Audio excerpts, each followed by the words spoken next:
नमस्कार मंडळी, स्वागत आहे तुम्हा सगळ्यांचं माझ्या नवीन ब्लॉगमध्ये। आजचा दिवस आमच्यासाठी खूप खास होता। कामावरून घरी आलो आणि निघालो थेट पुण्यावरून आमच्या गावच्या दिशेने, कारण काळूबाई मंदिर श्री क्षेत्र मांढरदेवी येथे होता अखंड हरिनाम सप्ताह। त्या निमित्ताने आम्हाला आमंत्रित केले होते भजन सेवा करण्याकरिता।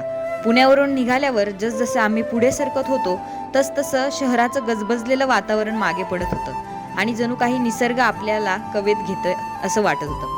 आणि खास गोष्ट म्हणजे आमचं गाव अगदी मांढरदेवीच्या पायथ्याशीच आहे, म्हणून या घाटातून जाताना नेहमीच मनात एक वेगळीच ओढ आणि आपलेपणाची भावना निर्माण होते। पुण्यावरून निघाल्यावर भोर मार्ग मांढरदेवी घाटातून प्रवास करत होतो। घाटातील वळणदार रस्ते, थंड वारा आणि डोंगरामधील सुंदर दृश्य मन अगदी प्रसन्न करून टाकत होतं। प्रत्येक वळणावरून दिसणारं दृश्य वेगळंच, जणू दर्शन घेण्यासाठी निसर्ग स्वतःच आपली तयारी करत होता। हा घाट फक्त प्रवास नाही, तर आपल्या गावाशी, आपल्या श्रद्धेशी जोडणारा एक वेगळंच दुवा आहे। हा प्रवास करून आम्ही पोचलो क्षेत्र मांढरदेवीमध्ये। उशीर झाला होता, पण म्हटलं आधी पोटोबा मग विठोबा, भोजन करून मग भजन। कार्यक्रमाची तयारी करून कार्यक्रम सुरू केला। हरिजागराचा सुंदर कार्यक्रम पार पडला। भजन, कीर्तन आणि हरिनामाच्या वातावरणात टाळ मृदुंगचा नाद, हरिनामाचा गजर आणि देवाचे स्मरण।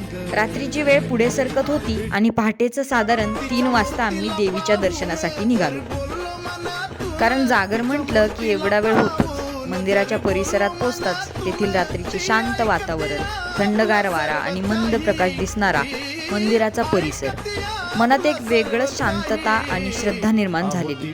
गाभारा तर बंद होता, पण बाहेरून देवीच्या चरणी माथा टेकला आणि मनात एकच भावना होती, कृतज्ञतेची। त्या शांत पहाटेच्या क्षणी ना गडबड ना आवाज, फक्त भक्ती आणि समाधान। ते पहाटेचं सुंदर वातावरण त्या दिवसाचं महत्त्व सांगून गेलं। ते म्हणजे तो दिवस सुरू होत होता शिवपार्वतीचा विवाह दिवस, हे महाशिवरात्र। दुसऱ्या दिवशी त्याच पवित्र दिवसाची सुरुवात इतकी सुंदर झाली, तर तो दिवस तर किती सुंदर असेल। त्या दिवशी सकाळी आम्ही गेलो संगमेश्वर मंदिर पाले येथे, जे की आमच्या गावाजवळ आहे। आणि हो, खास वैशिष्ट्य म्हणजे त्या गावचा सप्ताह या दिवसात चालू असतो। माझे आजी बाबा सांगायचे, ते लहान असल्यापासून इथे शिवरात्रीचा कार्यक्रम खूप मोठा असतो। मी पण लहान असल्यापासून पाहते। आम्ही लहान असताना भजनाला यायचो, तेव्हा आम्ही जुन्या पाय वाटेने, मधल्या वाटेने भजनाचं साहित्य, पेटी, तबला, टाळ, मृदंग हे सगळं डोक्यावरती घेऊन यायचो। तेव्हा ती मज्जा वेगळी। तिथे पोचताच सुंदर फराळ चालू होता। फराळ करून भजनाला सुरुवात केली आणि सगळीकडे उत्साह, मंदिरातील सजावट आणि भक्तांची गर्दी, सगळं वातावरण शिवमय झालं होतं। भजन सेवा संपन्न करून महादेवाचं दर्शन घेतलं व मग काय, इतक्या धावपळीनंतर थोडं स्वतःसाठी हवं ना। मंदिराबाहेर थंडगार कुल्फीचा आस्वाद घेतला।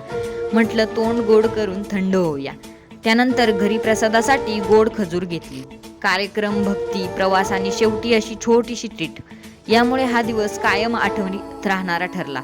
चला तर मंडळी, तुम्हाला हा आमचा व्लॉग कसा वाटला ते कमेंटमध्ये नक्की सांगा आणि शेअर करायला विसरू नका। रामकृष्ण हरी।